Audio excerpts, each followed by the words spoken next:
EM board bombs. Welcome back to EM Board Bombs. It's a new month. Fall is here. We know what that means. And we're your hosts. Board season's The coming up. PGY 3s that just graduated. It's getting real. Hey, Blake Briggs, co-host, co-founder, Dr. Iltfat Hussein is with me, the one and only. What's up, man?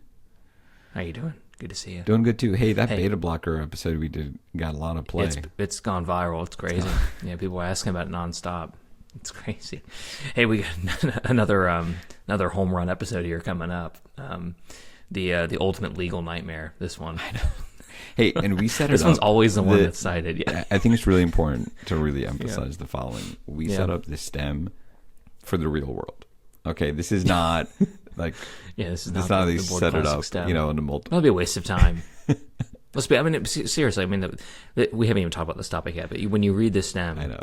When we read it to you, it'll be like, okay, yeah, this is like classic for the dilemma we reach in emergency medicine versus the patient comes in with this, and this. That never happens. Yeah, exactly. Yeah. Hey, for EM Board Bombs, remember podcast for emergency medicine, we give you what you need to know for boards and for hashtag real life. Hey, when we were at SAM in May, it was awesome sitting at tables doing things. People walk past us and they would just tap us on the shoulder and say, hey, I like the podcast, and they keep walking. Appreciate it. Yeah, that was It great. was awesome. Yeah, that Great was great. shout-outs. Yeah, Great we chose shout-outs. not to go to ASAP, but all right. Anyways, Yeah, well, let's not talk about that. hey, we're gonna get into it, and then we'll Throwing make shade, some jokes throwing at the end. A 56-year-old man with a history of IV drug use presents with 3 days of worsening back pain and subjective fevers. When you review his chart in Epic, you see that he's pretty much presented this way over the past few months, every month. Half of those visits, he's had MRIs, full, CT, L MRIs, with and without. And in the other half of those visits, he's been given PO Tylenol and a muscle relaxer with the side of Toradol and gone home. He tells you he comes to the ER every time he has back pain because he's been told that being an IV drug user makes him, more susceptible for, quote, bad things. Today, he reports the same symptoms that he's had with maybe some new onset lower extremity weakness. So today he's afebrile in the ER. Vitals otherwise, within normal limits. Physical exam, this is a key here, reveals maybe 4 out of 5 strength in bilateral lower extremities and maybe decreased rectal tone. Yeah, but what are his reflexes? What's the Hoffman sign? I know. And this is the the one. Hoffman sign. I know. I love this when they're like, "Wait, was it 3 out of 5 or was it 4? Are you sure it was 5 out?" And I'm, come on now. Just let's keep it real. So, anyways, what is the most appropriate next step in management? Is it A, start corticosteroids and obtain lumbar spine X-ray? B, order non-contrast CT of the lumbar spine. C, obtain emergent MRI of the spine. Or D, give analgesics and follow up in 24 hours with a side of Toradol.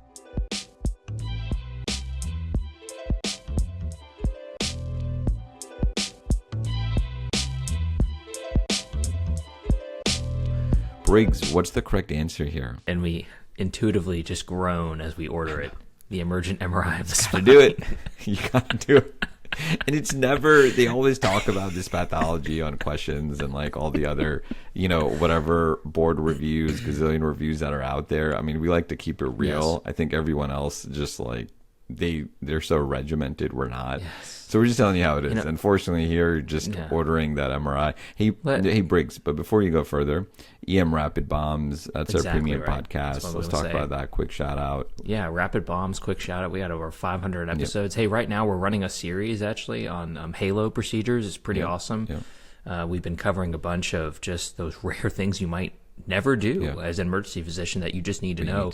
They're all they're all queried and indexed. We've got a few more coming out, including transvenous pacing, neonatal resus, taking care of a crashing child. We already launched those classic Minnesota and Blakemore tube ones, the ones you always forget where they go and the pressures. The delivering a baby, critical procedure, and then of course cricothyrotomy. Right. So we've launched those already, and check those out. Rat bombs. They're just like 5 minutes long, and they're telling you what you need to know. Talk about what a great episode to re-listen to when you're going into work. Right. In time for your shift to know critical procedures. Short episodes. Check out our premium pod. You'll see it in our easy to sign up. Yeah, so you can search on emboardbombs.com. Yeah, just search on Spotify as well for number one EM podcast on Spotify. Tell me about it. Are we? Yeah, we're the number one now. Top few. But I think we're the only ones not funded by private equity though, and that no EM cases. EM cases isn't here. Okay, in Canada. Shout out to Anton Hellman. He's great. Yeah, we love those folks. I think we might be the only two then left. Only two. Certainly only for board review. Yeah. They're in Canada. There's no private equity in Canada. I'm just joking. Anyways, hey, so moving on. Briggs. Hey, so moving on. This is a favorite for lawyers and Reddit. This is all over Reddit. Seriously, when I was querying for things to talk about today, this is the Reddit one. Yeah. This patient has obviously concerning picture. Well, maybe it's not that obviously for discitis and or an epidural abscess, some type of infection of the spine. And I want us to focus on the spinal abscess one because that's the one that gets all the attention because they might need, drainage, whatever. Sure. And the deal is they occur in between the dural space, hence the word epidural, the dural space between the vertebra and the dura mater. Sure. And they usually extend for a few vertebral lengths, 3 to 4 lengths. So it's not just one spot. That's what it is, like a disc herniation. And it's depending on the size, of course, and the level it's at. There's sometimes very significant amount of compression that can lead to neurodeficits and cord injury. But the problem is, as we see in the stem, which is just, you did such a good job writing this, is just that this is so classic. It's just the most amorphous neuro exam. You're like, well, it's kind of normal, but it's kind of not. Where do I go with this? No one's ever febrile. We purposely didn't tell you he was febrile because anyone with back pain with a fever, of course, would prompt you to get imaging and lab work. It's always this mixed picture. And unfortunately, this population of people with IV drug use history or any type of drug use history or cancer history, whatever, they're just a high-risk population.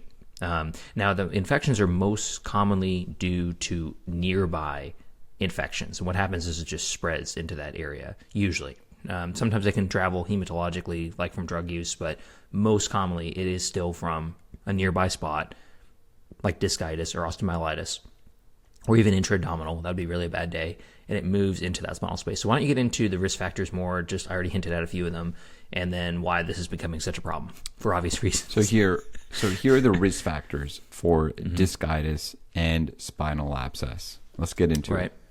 IV drug use, 20% of the cases. Chronic indwelling lines. Any spinal procedure, especially LP, epidurals, steroid injections, or surgery.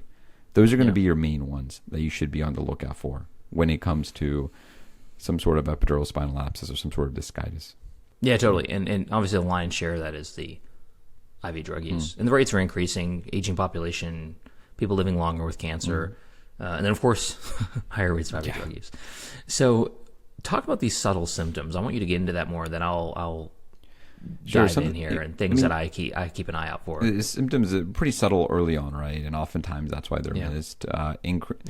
So non-specific back pain, obviously, unfortunately. Less commonly, fever chills can occur. Radicular symptoms that you're getting, that's a lot later. And finally, you're going to be having spinal cord dysfunction with motor sensory deficits, and bowel bladder dysfunction can occur. That's when you're getting it. That's usually their second presentation. And you're like, all right, I obviously know what's going on here. But the key to remember is going to be that old triad of back pain, fever, neurodeficits. But unfortunately, it's only present in 10% of cases. So let's do that again. So when it comes to discitis and epidural spinal abscess, the key triad to remember is back pain, fever, neurodeficits, and it is present in a grand total of 10% of cases only. Worthless. Great. So on the boards, this is what they're going to tell you, though. They're going to tell you back pain and fever, and you immediately should say, I'm getting an MRI. I mean, that's what the answer is going to be on the test, and I'm going to start IV antibiotics. But in real life, it's going to be never that obvious. They will never have a fever. This will always be insidious, slow onset. Same with cauda equina, honestly. That always is an insidious onset, too. And, over half your patients are already bacteremic. And so this is the key here is the tachycardia, right? So oftentimes the tachycardia hits with the bacteremia, and that can be kind of that initial kind of sign that something is going on. Yeah, totally. And leukocytosis, it's present all the time, right? Nope. Again. Does anyone care? Yeah. Only present in about 70% of cases, but still that can help. That can still help. So I love how leukocytosis, I feel like, is the ultimate like Uno wild card. It's like the tests you can use to conform to anything you want it to be. Yeah. It's like, they've been throwing up. It's white count of 12. Totally. Hey man, I have grown. White count's normal. Discharge. I have grown to just adore it in certain settings. Okay. So, anyways, moving on. It's absurd. Moving on. Hey, so one important thing that I have, clinical practice here, I like to point out is that, and I tell my residents this and students, is that this is one of those patients that everything we just said is so true, but the triad not being accurate, and it's difficult to get a neuro exam. I would say it comes down to, of course, the vitals. That should clue you in. But the second thing, most important thing, is can they just walk or not? That's really what it comes down to. Let's be real. Sure. And I feel like for a neuro patient, so often, and back pain patients, they're in the wheelchair when they come in, always. And it's always hey, I'm going to discharge you toward all shot, see you later. Yep. And we'll, they take them out, they wheel them out to the whatever intake desk or whatever, and they somehow leave, but they don't really leave. They're still in the wheelchair. You don't really know. And the nursing note at the end says, patient is discharged in no acute distress, but in a wheelchair. In a wheelchair. Yeah, absolutely. You just signed your lawsuit. So, and of course, like our podcast, we're not fear mongering for lawsuits, of course, but this is one of those cases. This is literally one of the most commonly faced lawsuit cases, because again, you just have to walk your patient. And I always heavily document on all my headache and neuro and back pain patients I'm discharging that, hey, that patient was able to walk just fine to the bathroom, or I got them up and walked them myself. And when in doubt, you walk the patient yourself. And if there's any change in baseline, you should really rethink about discharging this patient. We've talked about this before on this podcast. For so many other things, the most important thing you can do to your patient is document that they're afebrile, not tachycardic, and they can walk. And that is so true in this case. So anyway, just want to make that point. In real life, that is such a clinical pearl, I think, that about the neuro exam. Okay, cool. So MRI spine. Obviously the test of choice here, most accurate test. It is the correct answer on the test for that's your next step. Sure. A lot of people think, what about CT? Well, hey, CT does have that lower sensitivity, but it can't show, it's better actually for fractures. It shows bony changes better. And sure, in the meantime, I've done this too. And patients I'm worried about, or I'm like, exactly, just like it's going to take like 6 to 8 hours to get an MRI. And I feel like at a pretty efficient place. It's going to take several hours, maybe days, depending on your MRI backlog. And maybe you have to transfer the patient for MRI. Well, you can go ahead and get a CT if you want to. Sometimes that shows some useful information. This is the test, of course, CT you're getting with contrast. Yes. The answer choice said non-con. Normally for bony changes, for fractures, you don't have to get contrast. But for this case, you want the contrast. Anything infectious, we want contrast. Because remember, like you said, it can be can be infection that's around that area that's causing it. Totally. I asked a dear friend of mine who is a neuroradiologist one time, how useful is CT at all when it comes to discitis or epidural spinal abscess? Is there anything that could show you being just a neuroradiologist? And he had one word response to me: no. He's like, I need an MRI. No.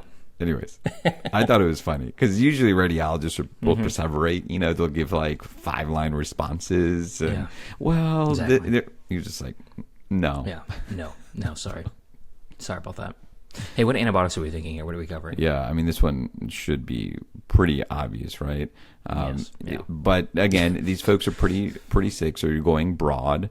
But staph and strep are going to be your main ones here, especially staph. Of course, But you're still going to go broad with these patients. Vancomycin is going to be one of your favorites to go with, and then you're going to do some sort of beta-lactam like ceftriaxone or Zosyn. Yeah, if you need Pseudomonas coverage. Briggs, I'm going to set this up for you. You've got a patient, you're worried about a epidural spinal abscess. Should you be delaying giving this patient antibiotics? That's a great question. So on the boards, no. Yep. On the boards, you were never doing that. In real life, I've had a couple of discussions with spine surgery or neurosurgery, whoever's covering, and they will specifically tell you very early on, hey, we don't want you to be doing this. with antibiotics, we really want to save the time to do a biopsy in the OR since they have normal vitals. Right. I would say more often than not, that is not the case. Right. More often than not, they want you to give antibiotics early.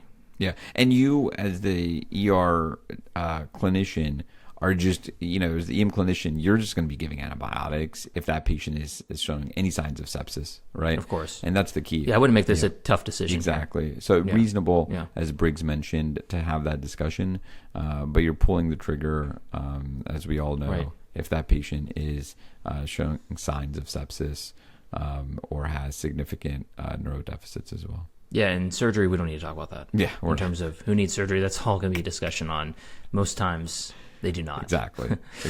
Let's dive ahead here and go over some key learning pearls here that we need to know about. Why don't you summarize for us kind of what we got here? All right. So again, we're talking about discitis, spinal epidural abscess, right? Key coaching pearls here. Spinal abscess can be sneaky. They take multiple ED visits, unfortunately, to diagnose at times. Don't forget about this patient or dismiss low back pain just as musculoskeletal. Remember those key risk factors we talked about. Anyone with recent surgery or procedures of the spine, anyone with indwelling lines or ports. And really the big one that they're going to tell you on boards and what you're going to see in real life is going to be IV drug use. Mm-hmm. The key is to remember that old triad of back pain, fever, and neurodeficits.